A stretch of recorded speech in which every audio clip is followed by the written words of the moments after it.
길이요 진리요 생명이신 주님께서 오늘도 저와 여러분의 걸음을 친히 인도해 주시길 바라며 이제 성령님의 임재와 도우심을 구하는 기도를 함께 드리겠습니다.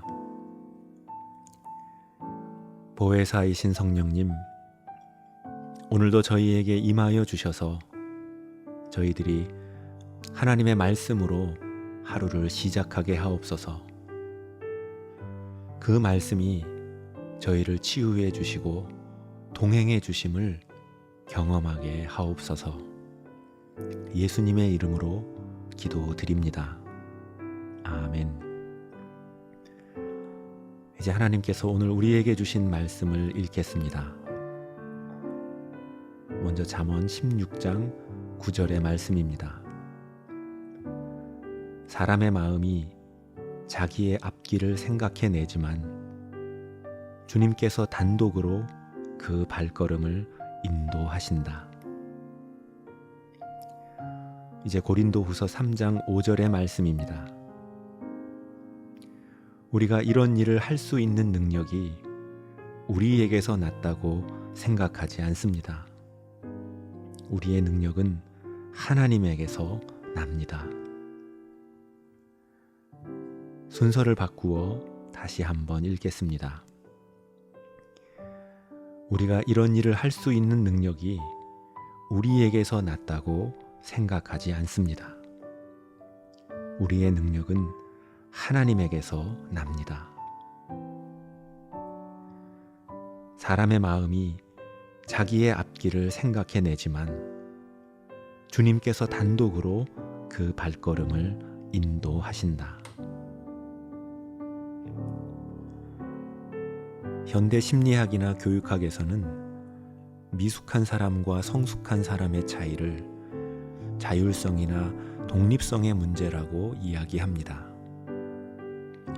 어린 사람, 미숙한 사람은 타인에게 의존적이고 도움을 받아야만 하는 존재들이고 스스로 자신의 길을 결정하고 그 일에 책임을 지는 사람들을 성숙한 인격이라고 말합니다. 물론 틀린 말은 아니지만 우리 신앙의 관점에서는 꼭 맞는 말은 아닙니다. 오히려 영적인 성장은 이와 반대의 모습을 띠기도 합니다. 헨리 나우에는 우리가 영적으로 어린 상태일 때는 스스로 주도권을 쥐고 내가 무엇을 믿고 믿지 않을지를 선택하기 마련이지만 그러나 우리가 영적으로 더 성장하고 성숙해지면 하나님과 주위에 있는 사람들에게 자신을 맡기게 되므로 내가 비록 가고 싶지 않은 곳이라도 순순히 따라갈 수밖에 없게 된다고 말합니다. 부활하신 예수님께서 베드로에게 네가 젊어서는 네 길을 스스로 정했지만 나중에는 네가 원하지 않는 곳에 이끌려 가게 될 것이라고 말씀하셨습니다. 여러분, 어쩌면 우리 신앙도 내가 원하는 일을 주도적으로 해 나가던 모습에서 하나님과 이웃들에게 이끌리는 모습으로 변해가는 것이 그것이 바로 우리의 성숙이요. 내 힘을 잃어버리고 하나님을 의지할 수밖에 없는 상태가 오히려 참된 능력을 경험하는 때라고 말할 수 있습니다. 일본의 복음주의자였던 우찌무라 간조의 글 중에 나와 하나님이라는 짧은 단상이 있습니다. 내가 스스로 계획한 일치고 하나도 성공한 것이 없다.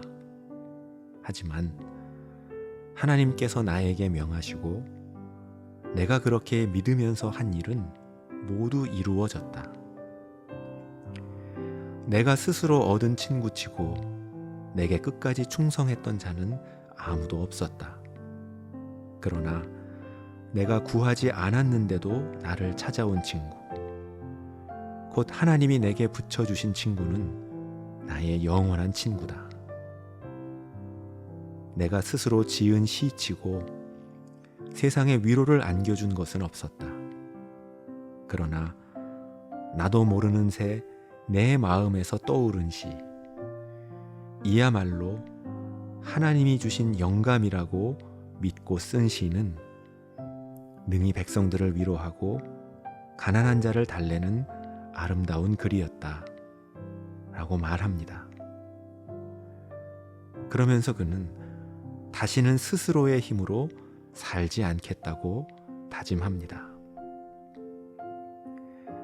사랑하는 성도 여러분, 지혜를 내려놓는 어리석어 보이는 십자가, 능력을 해제하는 참으로 무능해 보이는 십자가 안에 우리 주님의 구원의 지혜와 부활의 능력이 담겨 있음을 기억하실 수 있기를 바랍니다. 기도드리겠습니다. 사랑의 주 하나님, 사람의 지혜가 하나님의 어리석음만 못하고 인간의 능력이 하나님의 약함보다 무력하며 저희들의 모든 준비가 주님 주신 평안과 비할 수 없고 세상의 모든 영광이 하나님께서 지으신 작은 꽃의 아름다움에 미치지 못하는 것 알게 해 주옵소서. 또한 나에게 있는 것과 주님께 속한 것을 구별하게 하시어 더 이상 스스로의 힘으로 살아가는 사람이 아니라 하나님의 도우심과 공급에 눈뜨고 그 풍성함을 누리며 살아가게 하옵소서. 예수 그리스도의 이름으로 기도드립니다. 아멘. 이제 계속해서 여러분의 기도와 묵상을 이어가겠습니다.